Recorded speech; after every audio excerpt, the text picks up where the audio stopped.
This podcast will help you turn your health and wellness experience into a soul-aligned business without second-guessing your worth or feeling lost outside the healthcare system. Welcome to Starting a Business Simplified.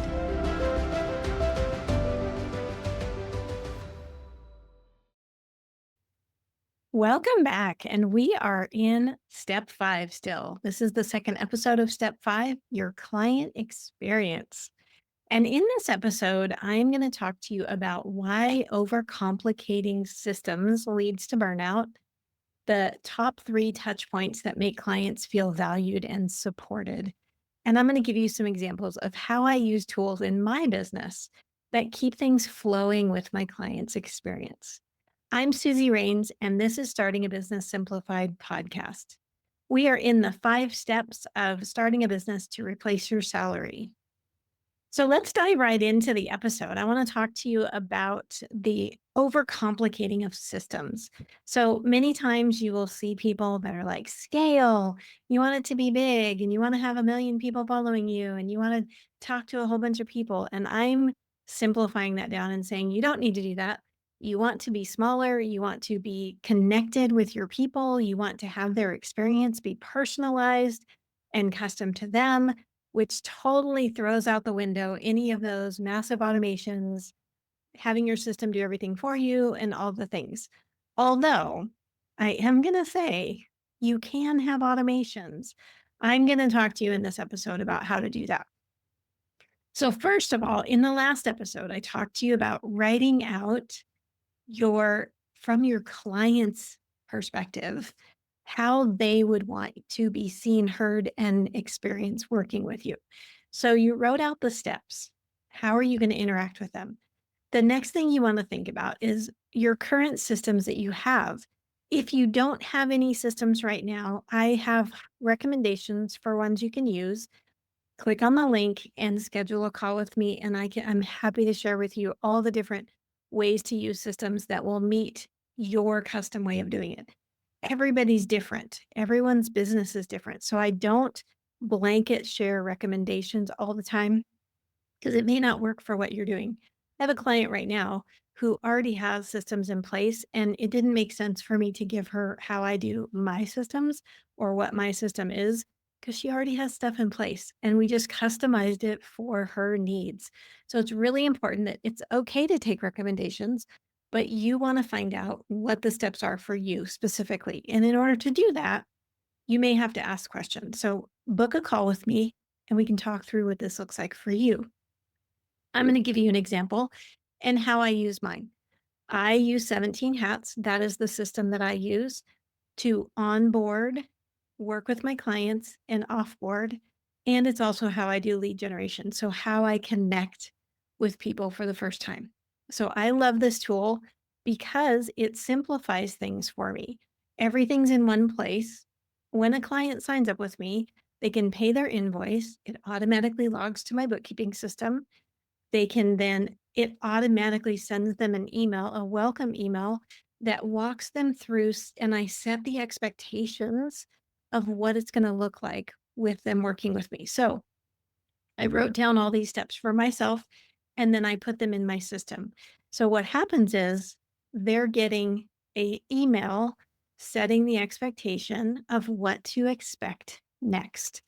I do an onboarding live call. It is completely separate from the coaching that I do. This is just so that they feel comfortable and confident using the tools that I'm giving them.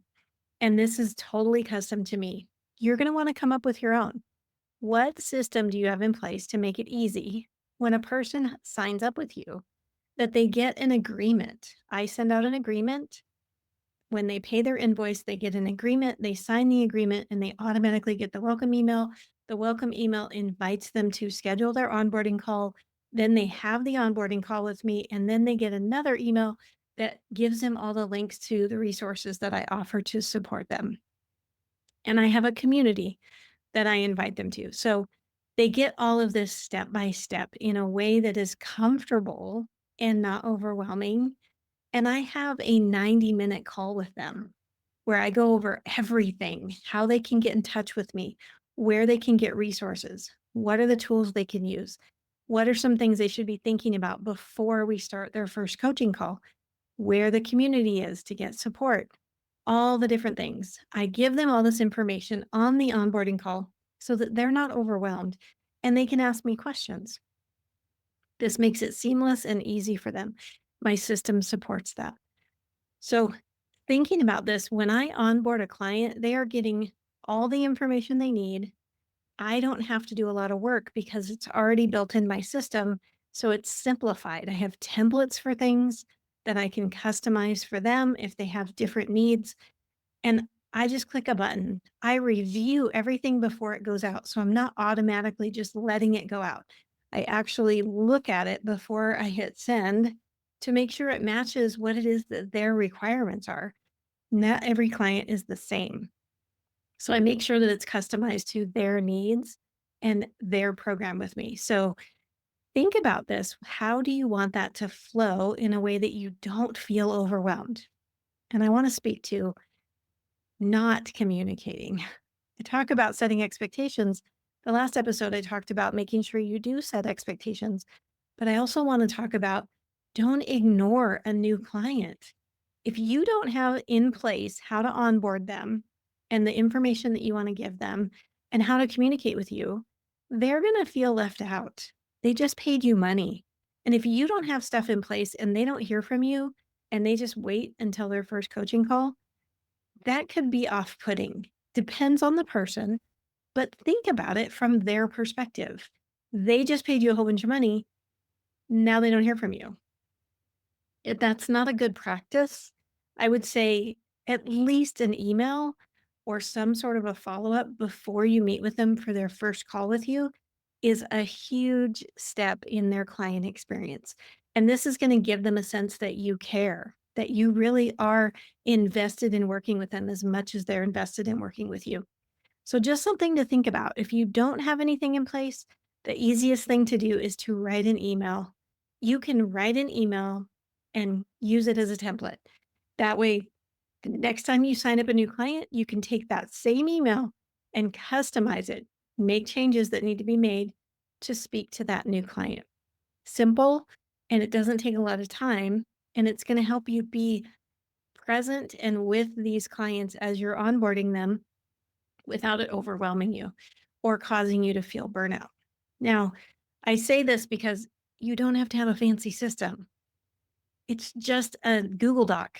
You just write it and then you can edit it, copy, paste it, all the things. So simplify it down if you have to so that you have a simple process. But I would recommend, my recommendation, in my opinion only, at least have yourself an onboarding checklist. That can be a Google Doc as well. Just list out the steps. They pay the invoice. Did I send them a contract? Did they sign the contract? When the contract came back, did I schedule their first call? Did I reach out to them to welcome them to working with me? That's it. One, two, three, four. Just make a list and just check them off as you go. That way you stay in what's happening with your client and they know that you're paying attention and that stuff's flowing for them as well. Just some thoughts. But having a system in place is going to keep you from having that overwhelm and burnout. Now, I want to give you those 3 touch points that make a client feel valued and supported. Always acknowledging when they communicate with you. Number 1, when they communicate with you, respond. I know we're busy, life's happening, and we have families, we have friends, we have businesses, we have all the things going on. And maybe your email is full and maybe your texting is full. When it comes to clients, reply to them. Even if it is, don't do it outside of your business hours. I'm not saying to go past your boundaries. I'm just saying make a note. So, for example, if a client sends me an email or texts me or messages me late at night when I'm not working, I am not going to reply to them right in that moment. But I am going to put a note on my phone or an alarm, or you can put it on your calendar. I've put calendar tasks on just on my phone, like answer this email, just boom, just put it on my calendar. So in the morning when I come to my desk and I pull up my calendar, it's right there, reminding me to reply. We get busy and it happens. We forget, things go on, our email's full, we don't have time. I get it. But this is number one of the three touch points. Reply to your clients always in the time that you can, the first available time that you can in your business hours. And if you have to set reminders for yourself, set reminders for yourself. This is going to help them to feel valued, that you hear them and you see them and they know that you're there. Support. Number two, always map out for your clients the expectations, even if it's only one or two. I meet with my clients twice a month. So I tell them that you're going to meet with me twice a month. We're going to put it on the calendar. Together, we're going to look at our calendars and we're going to schedule them out now so that we're on the calendar. Always communicate with your clients, letting them know what expectations, what they can expect. I have a community. I do live calls actually twice a week now. I have 2 calls that happen. I'm always reminding my clients of these calls, communicating expectations. If you want to join the calls, this is when the calls are. So just proactively setting those expectations so that they know how it is to work with you and letting them know. Number 3 is asking the question when a new client signs up with you, and this should be on your onboarding checklist. How do you like to be communicated with? Give them 2 options, but give them your 2 options. Don't have them fill in the blank. You give them 2 options that you use regularly. This is to help keep your boundaries. For me, it's email and text. Those are the 2 options. They can either email me or they can text me. And I have 2 different ways they can text me, and I go over that on my onboarding. But I give them those 2 options. I said, you can email me or you can text me. Those 2, which one do you like to use the most? And I ask that question. That way, when they tell me, hey, I like to text, then I'm going to communicate to them in text messaging because that's what they prefer. It's going to help the communication stay open. Then I know they're looking at their texts, they're not getting buried in emails. If email's the way to go, then I'll email them and that's fine. But I ask them, pick from these 2, which one is your priority? And I use both. I email, my system automatically has emails that go out, and I use email to communicate. So knowing that they will check their email at some point. But if I need to get them a message that I know they're going to receive, I'm going to text them if that's the priority way that they like to be communicated with. So you want to always reply. That's number 1. Number 2 is always set expectations. Give them the expectations of how it is you work with them. And number 3 is to find out what their priority for communication is, giving them 2 options to pick from that you currently use. Not something random, but it's what you currently use. And we all use different tools. So I just want to make it clear. Give them the choices from what you use. So if you use WhatsApp, tell them WhatsApp or email or WhatsApp or texting. Like, give them the 2 choices. And then if they're like, WhatsApp, I don't know how to use WhatsApp. Ask them, this is how I communicate. You can download the app and I can walk you through it. Like, be the person that teaches them these resources. However you work with clients, it's up to you to drive the train. You're in charge. This is your business. This is why you left the system, so that you get to make the choices. You tell them, these are the ways I communicate. Which one do you want to use? And then you can teach them if they need to learn, teach them a tool. Say, this is how you use WhatsApp. Download it here. Okay, send me a message and I'll check that I got it and I'll send you one. And there you go. Then you're done. So it's okay to teach them how to communicate with you as well. So that covers step 5. We talked about all the setting expectations and what it is you want your clients to take away in the last episode. And today we talked about systems and how to have touch points with your clients in ways that is valuable to them. They feel valued and important. And I want to give you a reflection prompt on all of this. And the next episode, I'm going to be basically going over all the 5 steps again, shorter, but just summarizing it all, putting it all together because they all tie into each other. All these steps come together to give you that basic foundation of your business. So the reflection question today is, I'm going to read it twice for you. What is one area of your business that feels heavy right now?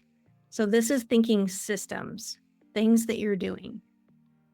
What would it look like if it felt light and flowing? So what do you want it to be like to be lighter and flowing? And this is system design. This is process flow. So I'm going to read that again. What's one area of your business that feels heavy right now? Write that down. And what would it look like if it felt light and flowing? What would you love it to be like? Whatever that system or that process is that you're holding right now for your clients and for onboarding and for client experience. This is all around client experience. Now, this also goes into overall business, but in this specific episode, we're talking about client experience. You can translate this over to your business in all the other ways that your business has systems and processes. But in this episode, we're specifically talking about client experience. So think about it from a client experience perspective. So next time, we're going to do a summary of all the 5 steps. And until then, keep it simple.